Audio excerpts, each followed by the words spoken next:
What's up, guys? Thanks for tuning into the video today. I wanted to talk about sales today. I actually started my channel with the sales mind in mind, but mainly out of the interest that I have in what gets people to say yes. And so I had such an amazing workout today that it just carried my motivation and my drive into my workday. But it still has to be conscious, and I guess that's what I kind of want to talk about today is the fact that you can't rely on motivation too much. I've talked about self-image extensively already, but I'm not going to stop talking about it because it really comes down to that.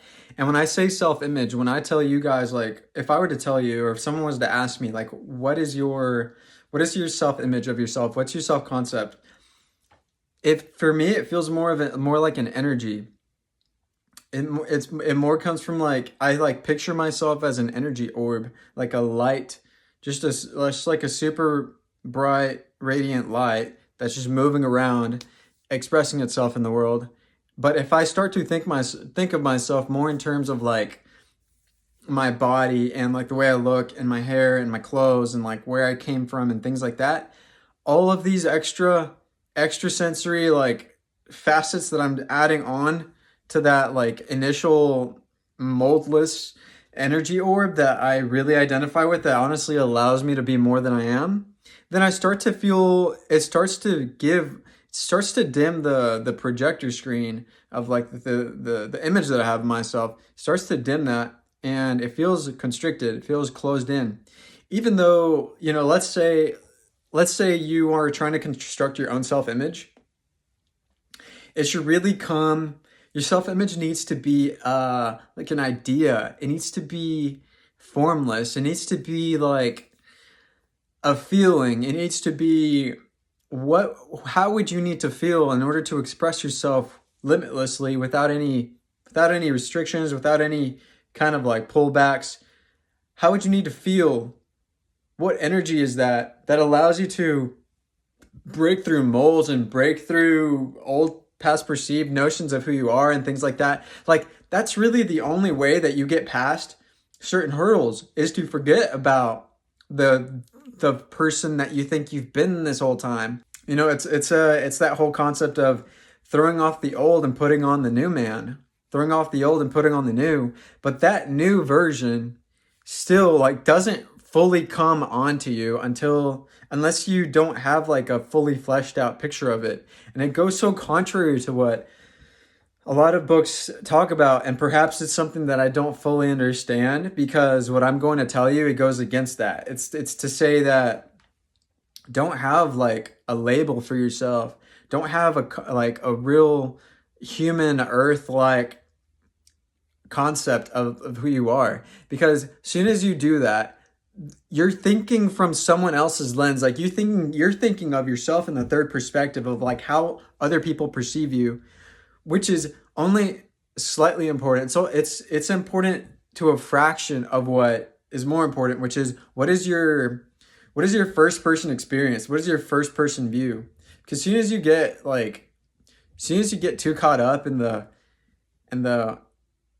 how do I look? How does this come off? How does this sound? You overthink it. You start to like get ahead of the place where you really have the most power, which is like in the moment of expressing whatever energy, whatever thing you have inside of you, whatever creativity you have, whatever whatever thoughts you may have. You stall that. You put like something in front of you. Put like a stop block, a wooden block in front of that, to say, hey, wait, before we do this, before we express ourselves fully, let's think it through to see how it's gonna look and how it's gonna like what it's gonna do to my world and my reality, so that we can get ahead of it and like basically manipulate reality. The only way to manipulate reality, the only way to manipulate life, is to gain complete control. Not to gain, you already have it. Is to recognize that all of your control is within your inner world. It's within your first person perspective. If you can convince yourself, if you can decide how that's going to be for you, if you can decide how you show up in the world, like how, not how you show up again and like how you look to somebody that's looking at you show up, but like how do you represent? how do you feel walking through the doors? Like, how do you feel when you show up to work? You open the doors and it's like, here I am. It's not there he is, it's here I am. It's the first person perspective that has the most powerful, the most potential, the most creativity, anything you want. Like all of the things that you picture yourself being, all the beautiful things that you want to have in your life, all the personality that you'd like to have, all of the magnetism, all of the all of the charisma, all of the way with women, all the creativity, all of that, all the excitement, all of the money, it's all going to come first from your own mind, from your own mind's eye, from your own imagination, in the crafting and believing that this is me. This is me. This is all of these things around me. They're here because they're a reflection. They had to come. They had to be here because I'm gravity, and these things are brought to me out of response to how I carry myself. And so it's fascinating to me because you can tell because I start talking in like all these different like energetic ways and like energy orbs and things like that. But that's really where reality starts. It's in that empty space of particles, particulate matter that you construct to be a certain way, that you rev up, that you ramp up with